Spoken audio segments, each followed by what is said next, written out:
So we finally had our baby. We went in for the induction on the 27th, and our baby was born on the 28th of July. So we went in that night. And at 10, so we went in on July 27th, Monday night, and they started the induction. They gave me Cytotec at 10 p.m., and it's every 4 hours you get a dose. So then at 2 a.m., I got another dose, but from, I would say, 10 to 4, I was having some pretty mild contractions, but strong enough to where I couldn't sleep. So I stayed up from 10 to 4, and then at about 6 is when everything had kind of gone away. At 4 o'clock, I was able to fall asleep. And then I woke up at 6 a.m. to the lady next door giving birth. And realized, oh, my contractions had stopped. I felt great, but that's not really what you want when you're trying to have a baby. And then your doctor came in and broke her water, and that's when everything started. So pretty much immediately her contractions started and got super intense. And then I think we were there for about an hour by ourselves. She was kind of going to the bathroom and up and walking around a little bit, and the contractions just got worse and worse. And then finally, a lot worse. Finally, the nurse came in and she's like, "Oh my gosh!" Well, I was like, because I asked for some medication earlier. I didn't want the epidural, but I was going to do some pain medicine through the IV. And so I think I asked for it about anywhere from 2 to 4 in the morning. And she said that she would recommend me waiting if I could, because I'm only allowed to have 3 doses of the pain medication. And so I said, okay, these are still manageable, I'll wait. I wish I would have gotten the pain medicine when they broke my water, because right after that it was like terrible pain. So then yeah, at 7, what time would you say? 7:30? They were switching nurses, 7:15, 7:30. Yeah, 7:15 maybe. Our nurse came in with the new nurse, because they were switching shifts. And she came in and I was like, I need some pain medication. And they said, well, look, let's get you over to the table. We need to put the monitor on the baby and check you. And then she said it was too late for the pain medication. And then she called everybody in. The doctor came back. Luckily, the doctor is still in the hospital. And then about 15 to 20 minutes later, we had a baby at 7:40. I think it was about 3 to 4 pushes, I would say. Yeah. It might have been a little more than that, but close to that. Once I really started pushing. Listened to the doctor and pushed the way I should have been pushing, the baby came right out. Mm-hmm.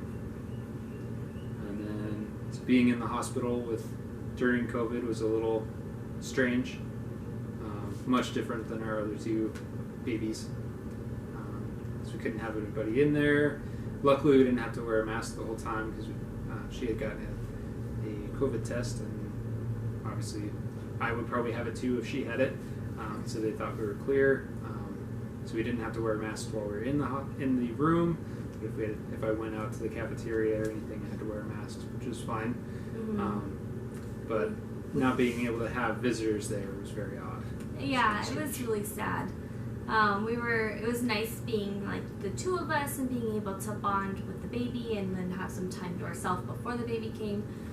But we were so excited for our kids to see their new sibling, and then after a while it just got kind of boring with just the nurses coming in. Yes, I know, I'm bored. The nurses coming in all the time. Mm-hmm. And FaceTiming our kids wasn't the same. Like we It was missed nice, them. but it would have been nice to tell them what the baby was Yeah. in person rather than having to do it through a phone. Yeah. So what I learned so I thought this labor, I chose to do it without the epidural because I wanted to be able to remember it better, because all of my other births, it's like foggy, you can't really remember it. This one, I was like, I'm gonna do it without the epidural, I'll just do something else.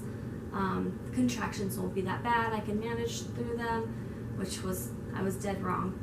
And you did great. well, You really did good.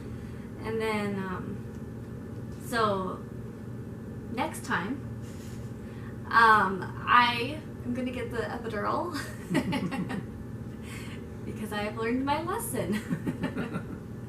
And I think I'll remember it more. Like this time, they put the baby on me, and I was in so much pain I didn't even care and everything was still super foggy. I was excited for the baby, but I wasn't able to really enjoy or remember it, appreciate it. I had my eyes closed the whole time.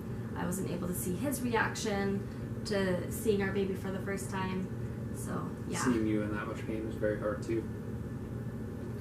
But yeah, so our last video, we did the gender prediction tests, and it said that we should have had a boy. So 5 of the tests said boy, 4 of the tests said girl, and we ended up having a boy. This is Austin Henry. Austin Henry, and he was born July 28th at 7:40 in the morning. He was 21 inches long and weighed 6 pounds, 8.6 ounces. Yes, so that makes him the longest of our children. And heaviest. And he is absolutely precious in every way. He sleeps a lot. He sleeps a lot. He's got brown hair. And super long, cute toes. Yes. And his siblings love him so much. Our daughter, set up half of her room as a daycare to babysit him, and our son is just in love with him and wants to hold him and feed him and can't wait for him to get older so we can play with him. Austin, your turn to talk. Say hi! I think he's a little tired. Still. So the gender prediction test was right. We ended up having a boy. Doesn't mean that those tests are right at all. We just did it for fun, but in this case, it ended up being right. What was your? Well, here, let me.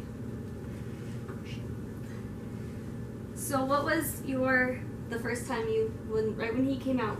What was your reaction? Because I didn't even get to see. Did you cry? I think so. I don't really remember either.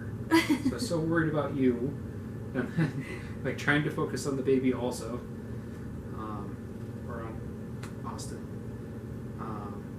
I don't really know. I imagine I cried, and I remember having to blow my nose really bad, so I imagine I was probably crying and just didn't really realize it. And then I was completely shocked when I realized it was a boy. And I think I actually said it first before the doctor or nurses or anybody. Oh, really? Mm-hmm. And obviously, the doctor knew. Yeah. First, but this was the first baby that I didn't cry when he came out. I think that's just because I was in a lot of pain still. I think you might have been crying already. I was crying, maybe. From pain? For a different reason. I don't think I was crying, though. I don't know either. I was more screaming. I think the whole floor heard me screaming. Woke up every baby on the floor. So we woke up at 6 a.m. from the other mom having a baby, and I thought, oh my gosh, she's a screamer. That's not going to be me. That would be so embarrassing to scream. And then I think I was way louder for way longer. And maybe.